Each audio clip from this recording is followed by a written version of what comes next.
manager.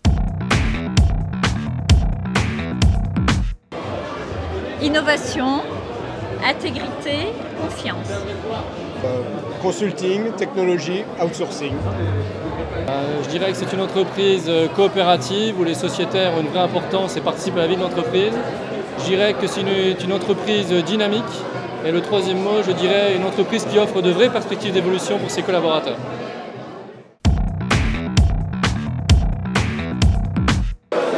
Alors on recherche aujourd'hui des postes de chargé de clientèle et de superviseur en centre d'appel. Alors pour les chargés de clientèle, il n'y a pas de profil à proprement parler. Il n'y a pas de niveau d'études, on va dire. C'est ouvert à tous. Dans la mesure où vous avez avant toute chose une bonne élocution, capacité d'expression orale, et puis quelques connaissances en informatique, mais très basiques. Concernant le poste de superviseur, c'est un poste de manager, d'équipe.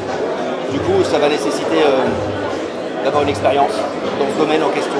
Alors pas forcément dans le domaine de la téléphonie ou des centres d'appel, mais en tout cas dans le domaine du management à proprement parler. Que ce soit en restauration, en grande distribution ou autre, mais à partir du moment où vous avez cette expérience d'au moins 2-3 ans de manager, ça vous intéresse.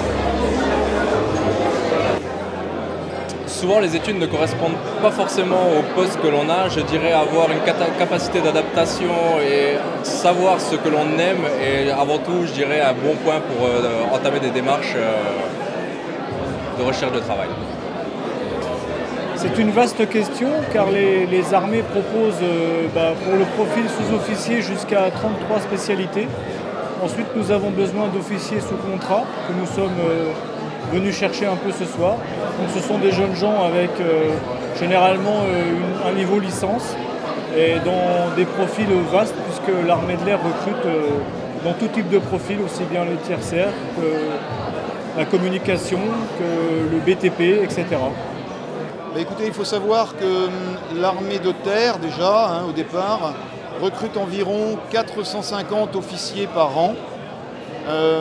Alors bien sûr, on va partir sur un niveau de départ Bac plus 3 et on s'oriente de plus en plus effectivement sur des masters et aussi un créneau pour les jeunes diplômés qui sont en classe prépa grandes écoles. Alors là, pour eux, ce sera la filière École de Côte-Quidan, Saint-Cyr, nos futurs Saint-Cyriens.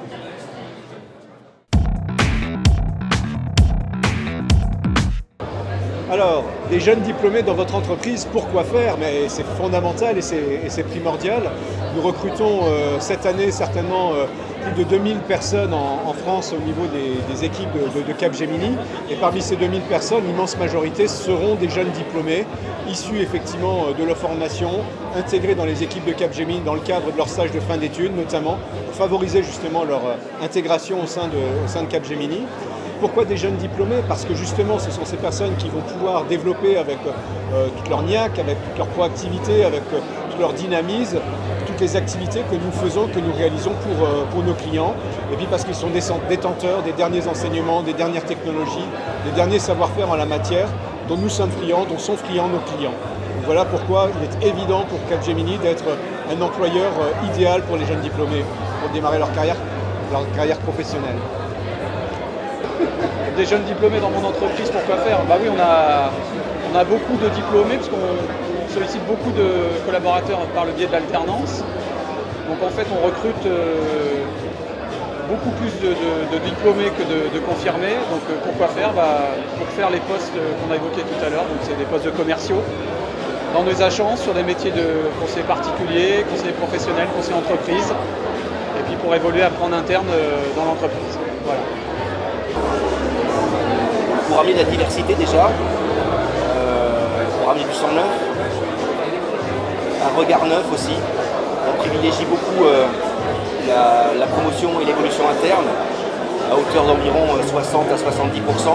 En même temps, pour les 30% restants, je pense qu'il est important pour nous effectivement d'avoir des jeunes diplômés, d'avoir un regard externe et neuf.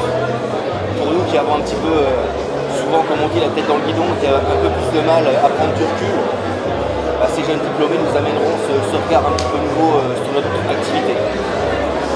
Les faire progresser et les rendre meilleurs qu'ils ne sont est très concurrentiel sur le marché. Alors nous avons depuis des années la culture d'intégration de jeunes diplômés au travers de projets qui sont réalisés en plateforme et qui nous permettent de monter en compétence ces jeunes diplômés en valorisant leur CV et en pouvant ensuite les faire intervenir sur des projets plus conséquents et en direct avec nos clients. Avant tout, les jeunes diplômés sont l'image d'une banque dynamique, encore une fois qui offre des perspectives d'évolution fortes. C'est aussi un bon moyen d'insertion de la vie active et puis c'est aussi le moyen d'accompagner les projets de ces jeunes diplômés à un projet professionnel en leur construisant un parcours de carrière. Les jeunes sachant parler aux jeunes, c'est aussi le moyen de capter des jeunes actifs au sein de nos entreprises, au sein de nos agences bancaires comme clients.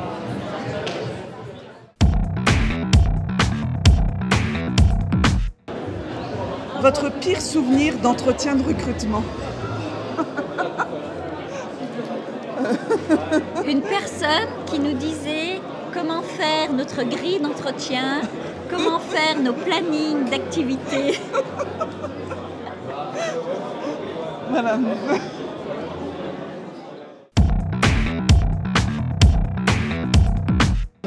Motivation, implication. Et rester naturel. Quel conseil en or pour les jeunes diplômés?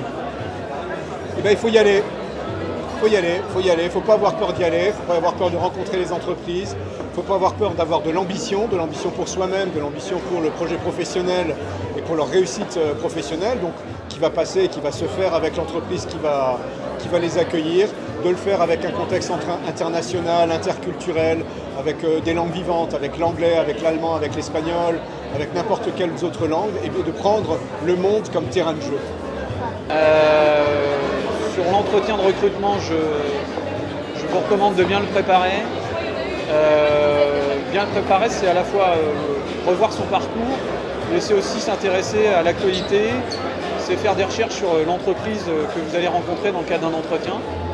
Et puis après, pour les jeunes diplômés, écoutez, pour bien démarrer sa carrière,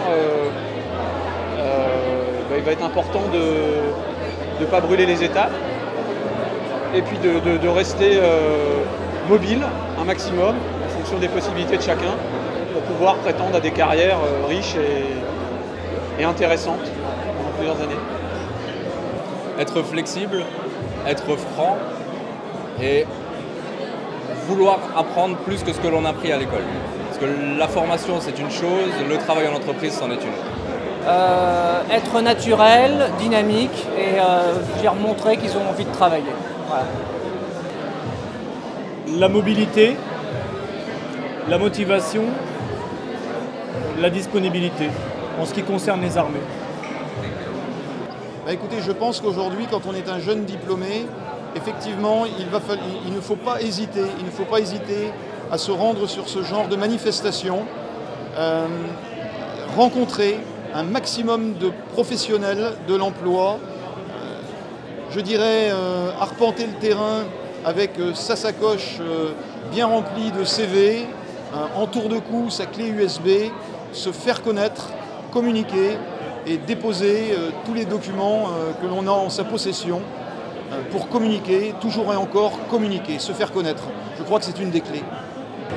Avant tout, de ne jamais renoncer, d'être créatif et puis surtout d'avoir envie et d'être à l'écoute du marché de l'emploi et aussi d'avoir des expériences en entreprise. Et le choix de l'alternance me paraît un bon choix pour démarrer dans le monde du travail. Plug and work.